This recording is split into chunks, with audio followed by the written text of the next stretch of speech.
Cleaning technicians versus independent cleaning associates. Which is a better fit for your business? We're going to talk about that today. Hi there, I'm Angela Brown and this is Ask a House Cleaner. This is a show where you get to ask a house cleaning question and I get to help you find an answer.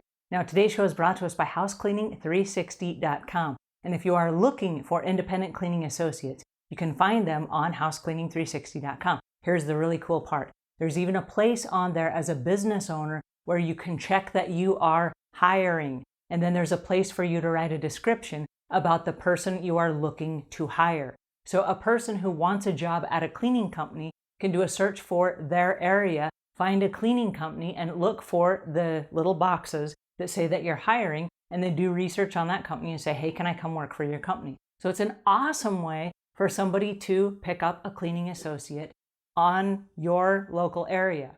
All right, so on to today's show, which is from Janice Weaver from Ottawa, Canada. Hi, Angela. It's Janice Weaver in Ottawa, Canada.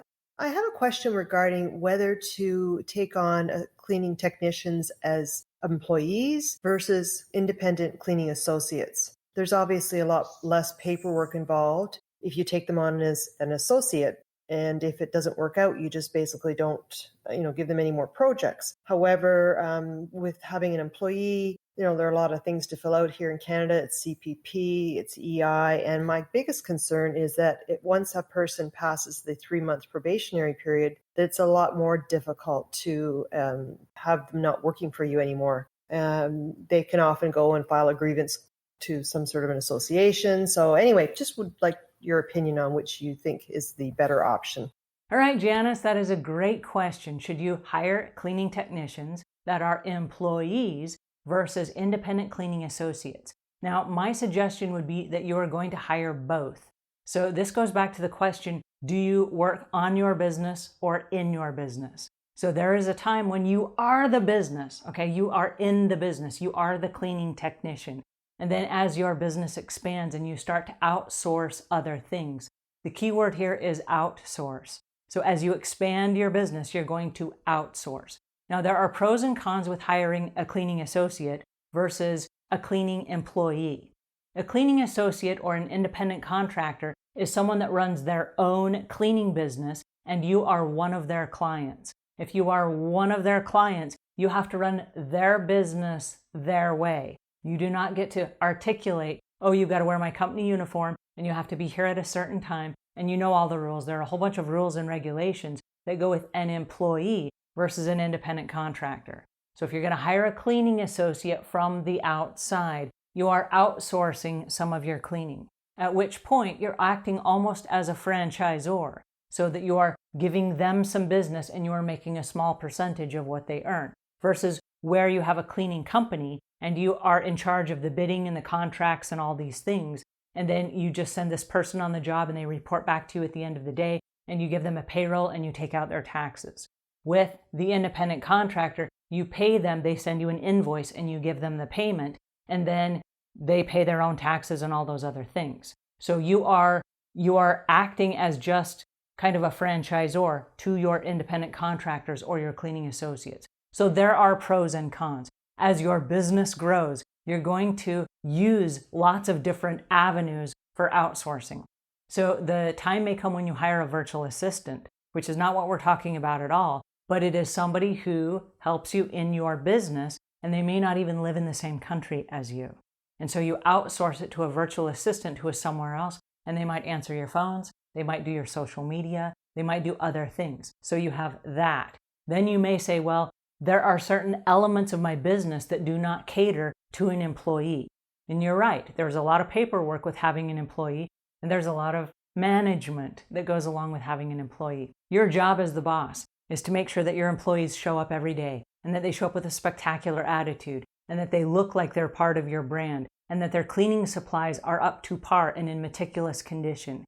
And yes, they can file a grievance. You have to keep all of your records employee on file. You have to have regular staff meetings. You got to have powwow meetings where you encourage them when they're in a slump. You get to be the bearer of bad news when a customer calls and says this is not up to par and you have to go back and clean it again because of your satisfaction guarantee. So there are a lot of other things with having employees. Now, it benefits you if you are a great big business and you have a fleet of cars and you have everybody in uniforms and you've dispatched people and you have a system and you're using a program like ZenMaid, for example, where you've dispatched all of your cleaners and they all have work orders and they all go out and they do the business for the day. An independent contractor, on the other hand, is going to, I don't want to use the term loosey-goosey, but they're on their own schedule. So you cannot tell them, I need you there at 9 o'clock in the morning. You can say the customer expects us there at 9 o'clock in the morning and we've given them a window. But if they show up at 10 o'clock, there's nothing you can do about that. That's on them. And so you don't have as much control. Now, you don't get to tell them what kind of a uniform to wear either. So you can say, these are our company colors. No one can brand company colors. If they want to show up looking like the company, they're welcome to wear that same color. But you cannot dictate that. You cannot dictate that. You cannot give them company shirts. They are not part of your company. And so they can wear whatever they want, which then you lose control. So if you're building a brand out in the marketplace, when somebody sees a car that's ratty, that's not clean, because you have no control over it, they show up wearing sweat clothes, like sweatpants and a tank top or something, you have no control over it.